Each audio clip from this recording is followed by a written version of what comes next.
Well, hi there. I'm just hanging out, as you can see. You know, because I'm hanging under the. That's funny. Right. Anyway, I wanted to talk to you about something. You see, recently I've been playing this game. It's called Eternal Strands, and today we're going to be talking a little bit about it. So let's get right to it. Now, I want to get the negative part of this video over with first. So let's talk about what I dislike about Eternal Strands.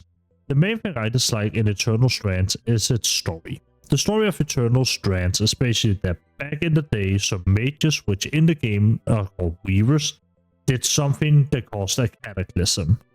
And you, as Bryn, end up joining a band that are trying to investigate and figure out what happened, what caused the cataclysm, why do people not like weavers anymore. And in that, you end up at some point becoming the leader of this band.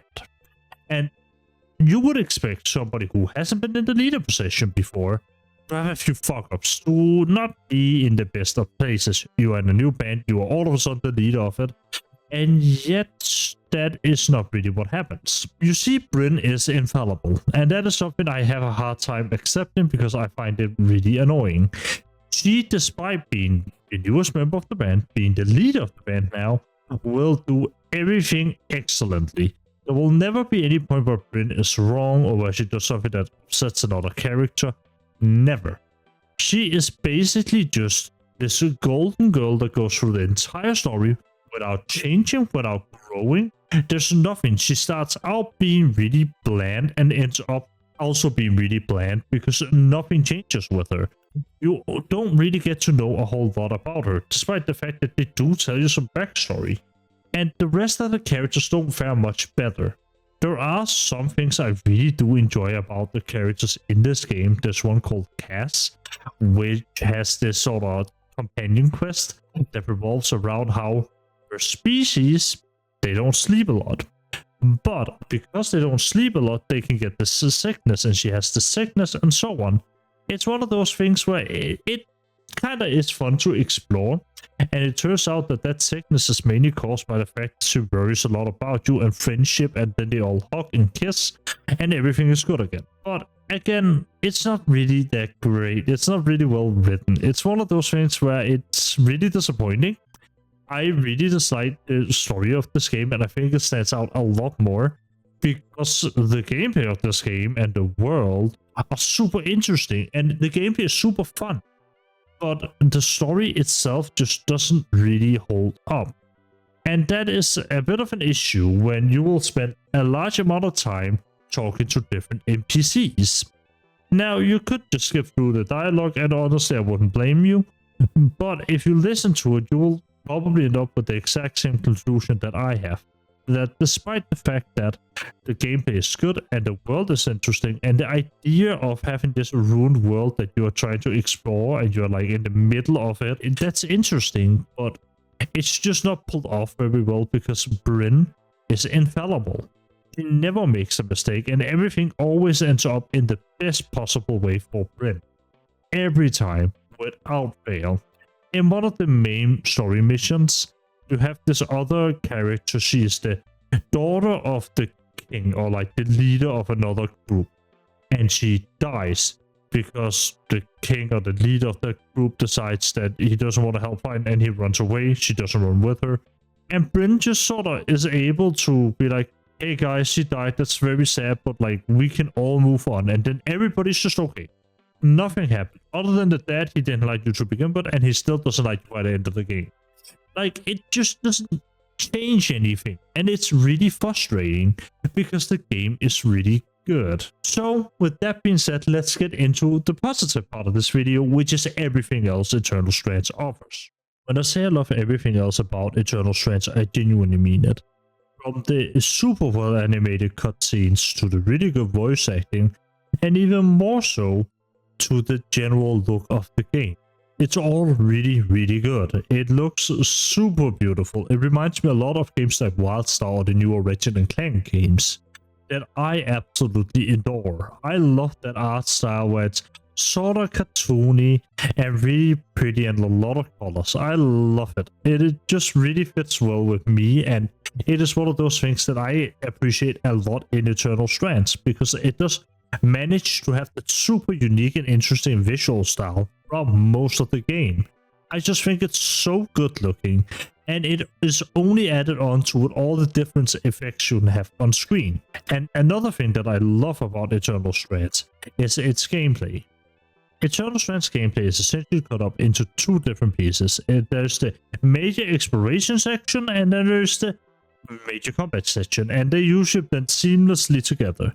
In terms of exploration, the main thing you'll be looking for are blueprints. When you're exploring the map, there are these blueprints scattered about on the map that when you find them will allow you to craft a new weapon or armor piece.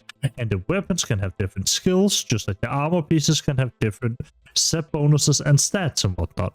And it creates this sort of cool dynamic, albeit I will say when it comes to armor, don't worry too much about it, because most of the stats don't really matter all that much. Just go for what looks good. Passion is passion. The weapon, though, is a different story. Because you see, the combat of Eternal Strand is super interesting, as it allows you to not just combine a lot of spells together at once with your weapon skill. So you need to pick a weapon skill that can sort of correlate to whatever the idea that you have of your spells. For me, I love the gravity spells. So when I was fighting bosses, what often would happen is that I use this mine that you can place on the ground, like this gravity mine. Then I'd step in it myself to launch myself up. So when I step in it, I explode it, I launch myself up. I also have a gravity sword. That allows me to fly slightly higher because of its special skill. So I can use the heavy attack on that to launch myself slightly higher up. And now I can be in the middle of a boss chests. Now, why do you want to be in the boss's chest? Well, because Eternal Strand has the same system that some other games have, where you can climb on top of different bosses. And you have to do that to have certain weak points. These weak points aren't just for killing the boss faster, they're also for giving you special resources. When you hit these weak points, you get the resource that the boss drops. These are usually the legendary materials that you can use to craft the best equipment in the game. So you do want to go for the crit spots or like the weak spots. Once you've hit enough weak spots, they are all different on all of the bosses, you will get the chance to sort of have a finishing move. You can kill the boss in two different ways. You can do the finishing move, which is what you should 90% of the time do.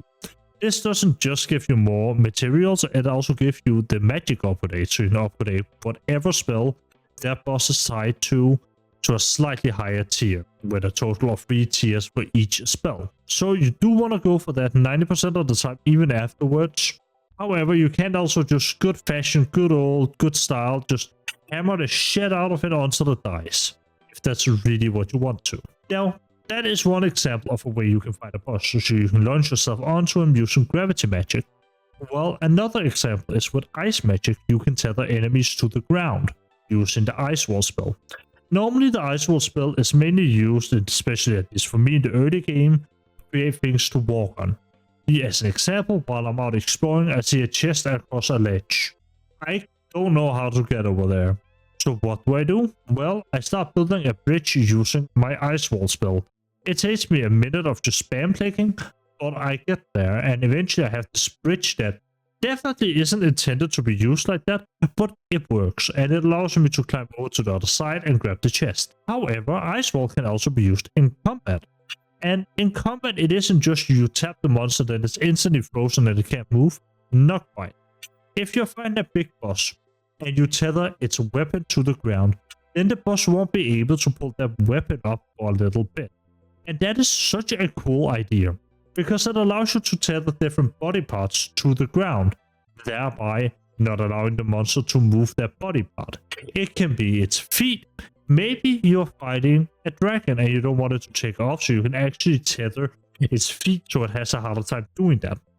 Or maybe you're fighting a golem and the golem has a big spear and it stabs a spear into the ground, so you tether the spear, climb onto it when it's pulled up so you have a better vantage point to get to the weak spot. This is the sort of thing that you can do in Eternal Strand, and I love it. It is a sandbox that allows you to approach a problem in whatever way you want to. Really just explore and use the different possibilities of different weapons. And unfortunately, there aren't a lot of bosses, but that's kinda okay. because the bosses that are there in the main game are about 9, and they're all pretty good except one that I don't quite enjoy, as a lot of its body is made out of shadow, and when you need to climb on it, it can be kind of annoying because often you'll shoot yourself through the body instead of climbing onto it. However, Eternal Strands also released a free DLC that has my favorite boss, called the Ark of Nova, which is essentially this giant mecha bird that has this really cool design that I adore, as it is freaky as hell. And it is essentially just this mecha bird that you hit some armor pieces off and you get a new spell from doing that. It also has its own entire explorable area, completely for free, mind you, as a DLC. So in total, when you buy the game, you will have roughly the 10-11 bosses. And they're sort of the main thing. There are smaller enemies that you will be fighting throughout the game to get resources and so on. But ultimately, they end up not really being a challenge and not really worth talking about, to the point where in the end of the game, I just kind of ran past everything else. Because the crafting system in Eternal Strand is another super cool thing. You see, Eternal Strands has this really interesting crafting system where instead of needing a specific part of a monster, you might either need a woven, tanned, carved, or forged resource. And those different resources come in different tiers. You might get a 1-star forged resource, and that will create a weapon that has slightly worse stats than its legendary 5-star counterpart. Now, but not. You can always create a weapon that is all 1-star materials and then slowly and surely swap it all out into 5-star materials as you acquire more 5-star materials. So even if you don't have necessarily all the right legendary materials to create the armor or weapon that you want, you can swap it out as you go. This also means that you can, matter of fact, fill up an entire weapon with legendary resources. Unfortunately, it also means that the incentive later on, especially in the game, to get anything but the legendary resources all but die, as you don't really need them. The only need you really have for normal resources as you progress is to upgrade your camp. Halfway through the game, you're likely to already have your camp maxed anyway, as you can sell the different resources to upgrade the different vendors, and later on to buy or trade resources, so you can trade your blue resources for legendaries and so on. And that is like kind of the only point in them, and it's a bit of a shame because it means that I'll like often 90% of the time by like my halfway point of the game, I'll run past literally every enemy on the search for the boss, find the boss, kill the boss, and continue on my merry way, as the enemies just didn't really matter all that much, since they didn't drop the legendary resources that I was looking for, and everything on the legendary just was useless to me. And it is unfortunately just the way that this game works in that sense, and that is like the only mild downside to it, because the crafting system allows you so much freedom, and I love that. I love the fact that you aren't really locked into just making one thing. Like, you aren't locked into the one sort you've invested all your time into. You can always swap out the materials if you'd rather have it be a legendary material, because you can get different damages and so on said sword. And I think that is really more or less the thing that I love about this game. I think it's just so good. I love how all of these systems come together.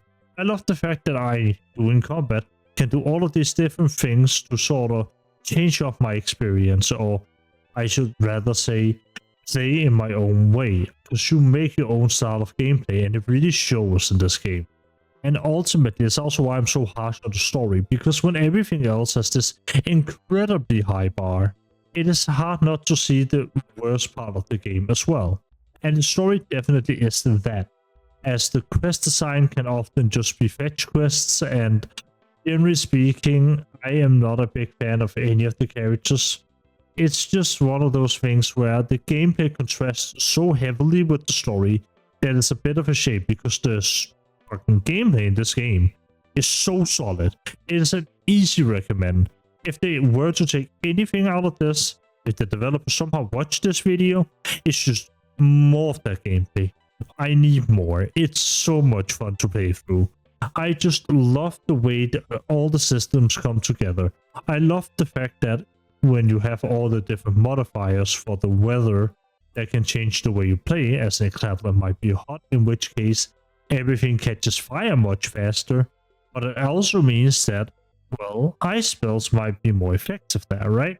I love that sort of thing. I think it is so cool. I also think the boss design and the looks and the visual part of the game is incredibly cool. I love it. I love it a lot. And I genuinely hope to see more from this game as the future progresses, because Eternal Strand really does deserve to be played by a lot more people. It does deserve to be seen by a lot more people because it is really solid. And I would recommend buying it to anyone that can sort of look past the story, because the story can, in my opinion at least, be a little bit annoying. And maybe that's a me thing. I have seen people who don't seem to mind it at all, but I really dislike Bryn at least, and I think the rest of the characters were honestly just really mid to fine. Like, it was nothing where they were like outstanding and gave me things to think about. But it is one of those things where I just genuinely love the gameplay of this game, and it's all just so solid, and the like visual design of this game is also just really solid. But yeah, that's about it. That's been me talking about Eternal Strands. I hope you enjoyed this video, and if you did, please leave a like, and all of the YouTube stuff, you know what you're doing. Subscribe, all of that, and I'll see you all in the next one. Bye.